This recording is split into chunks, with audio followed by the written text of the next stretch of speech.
Okay, in this recording, we are going to talk a little bit about springs. What we know about springs, we can stretch them to certain amounts and then they regain back their shape. Now, as long as they regain their shape, we say that they are within their elasticity limit. You see the term here, elasticity limit. Now, when springs are within their elasticity limit, they obey what we call Hooke's law. Hooke is a contemporary of Newton. He was quite good himself, and actually he was quite a foe of Newton, and it's an interesting thing. If you are interested in stories, it would be an interesting thing to read about quarrels between Newton and Hooke. Now, according to Hooke's law, the amount by which a spring stretches is proportional to the force used to stretch the spring. Okay, when we use the word stretching, that word is applicable for compressing. The amount by which, probably the more correct term, the amount by which a spring is going to change in length is going to be proportional to the force that we apply to stretch it. Now, this is the way it is written. F is equal to K. K is a constant times X. X is by the amount by which the spring had been stretched beyond its elasticity limit. The amount by which the spring is either stretched or compressed from its equilibrium position.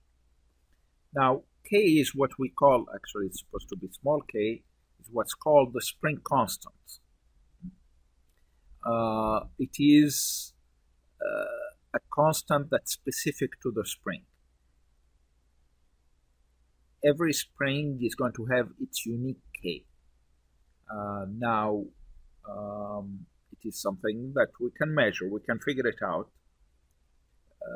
and we'll talk about it in a little bit. But the unit of K is newtons, the unit of force, divided by the unit of a displacement, which is meters, so it's newtons per meter. Now, the key thing that we need to remember, it is applicable only if we don't stretch the spring beyond the elasticity limit. Okay. Before going on to more details about that, I would like to pull up this simulation by FET. I have the URL there in the bottom. It's quite a neat simulation. What we have here, we have a bunch of springs. I already kind of suspended a mass there.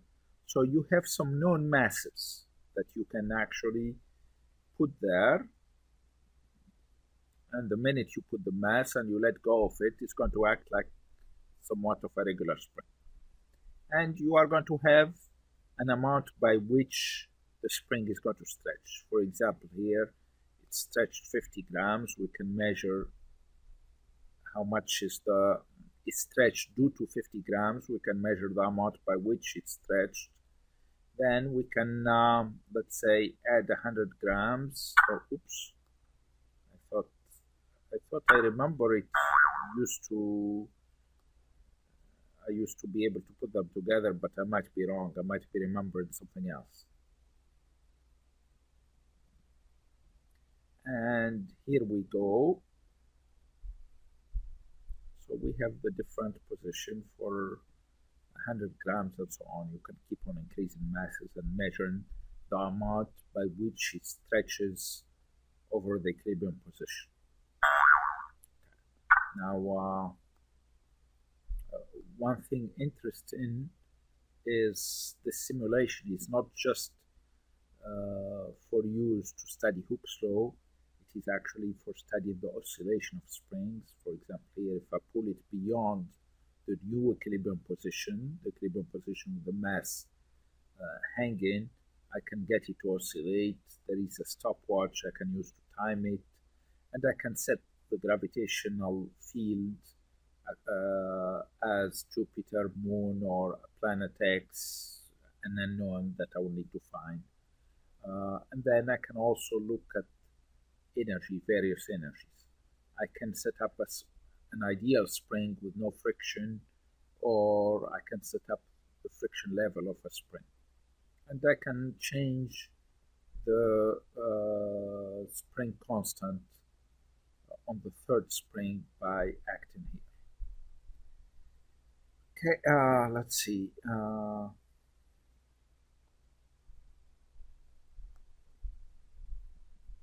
See here, this is what we mean by compression.